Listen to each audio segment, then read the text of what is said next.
Hello everyone, this video will present the credit card analysis and customer insights. Our group members include Lai Hui-ting, Lian Chen, and Ngu Qian-qian.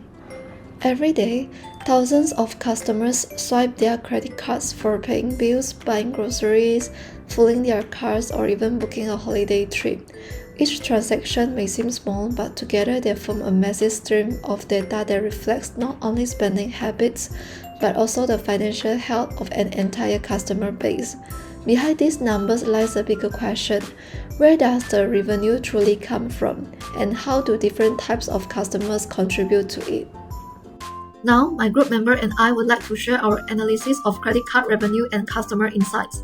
To begin with, let us look at the overview page. This dataset was obtained from an open dataset available on Kaggle, which includes a variety of features around credit card transactions and customer profiles. From this starting point, we can establish the scale of our analysis. So the total revenue is around 55 million, while sum of interest is roughly 7.84 million. In addition, the total transaction amount is closely 45 million, and our client base consists of about 10,000 individuals. Together, these numbers reflect a highly active customer base and a strong financial footprint guiding our deeper analysis. Moving on, let us examine the card category distribution. The donut chart reveals a shrinking imbalance. Our card category includes blue, silver, gold, and platinum. Among these, blue cardholder dominate the portfolio, accounting for 91.16% of all clients, more than 9,200 people, while the gold and platinum cards together represent less than 9%. This clearly shows that our customer base is heavily skewed toward entry-level cards. Since premium card holders typically drive higher revenue and interest, this insight highlights an opportunity to expand high-tier offerings and rebalance the portfolio. Next, we examine the revenue by expense type. The expense types includes bills, entertainment, fuel, grocery, food, and travel. Among these, bills leads the way, generating approximately 13.78 million in revenue. Entertainment, fuel, grocery, and food follow behind, each contributing significantly but at lower levels.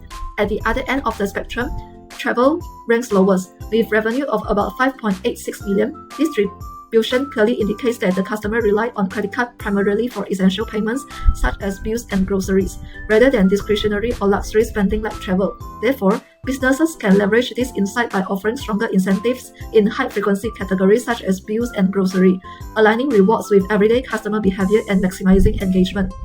Finally, the line and stack column chart compares revenue and transaction volume across quarters. In the first quarter, the transaction total 163,000, and the second quarter rises slightly to 164,000. The third quarter peaks at 167,000 transactions and 14.24 million in revenue, while the fourth quarter dips to 162,000. This upward spike in quarter 3 indicates the seasonal behavior, possibly tied to the holidays or promotional campaigns. As a result, this insight supports time-based marketing strategies and highlights the importance of quarterly planning. With that overview complete, I will now pass it over to my teammate Yan Chen, who will continue with the next part of our analysis. Now let us move to the customer insight. In this section, we start with the key customer metrics. The total revenue is 55.32 million, with an average customer income of 56.98 thousand and a satisfaction score of 3.19 across 10.1 thousand customers. When looking at revenue by job and education, businessmen contribute the highest revenue at around 17 to 18 million, followed by white-collar and self-employed customers. Graduate also generate the most revenue among education level, showing that mid to highly educated customers are the main contributors. For the customer profile, low-income customers form the largest group, medium-income customer come next, and high-income customer represent the smallest segment. In terms of gender, female make up the majority at 58% compared to 41% male. Moving to transaction analysis, the average transaction amount is 4.4 thousand, and each customer perform about 65 transactions on average. The monthly trend reveals clear seasonality with lower activity in March, November, and December, while peak appear in January, April, July, and October. We also observed that higher satisfaction score are linked to higher spending reaching up to 7 million, where lower score customers spend much less. And this pattern is consistent for both gender. Despite being smallest group, high-income customers contribute the highest total transaction amount at 24 million, followed by medium-income and low-income customers. Lastly, from job perspective, businessmen and white-collar customers show the stronger transaction level, while retirers have the lower. Now, we move to the revenue breakdown. Using the decomposition tree and scatter plot, we explore where revenue comes from and customer spending pattern. The decomposition tree shows which groups and categories drive revenue.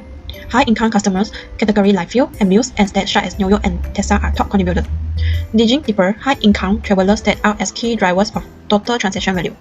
The scatter plot shows credit limit versus revenue with card types, blue, silver, gold, and platinum. This hierarchy is clear. This happens because higher tier cards offer bigger limits. More rewards attract higher income users and overlap with the high value group we identified. Combining both views, these top customers not only generate more revenue but also show higher satisfaction, making them as the most valuable segment.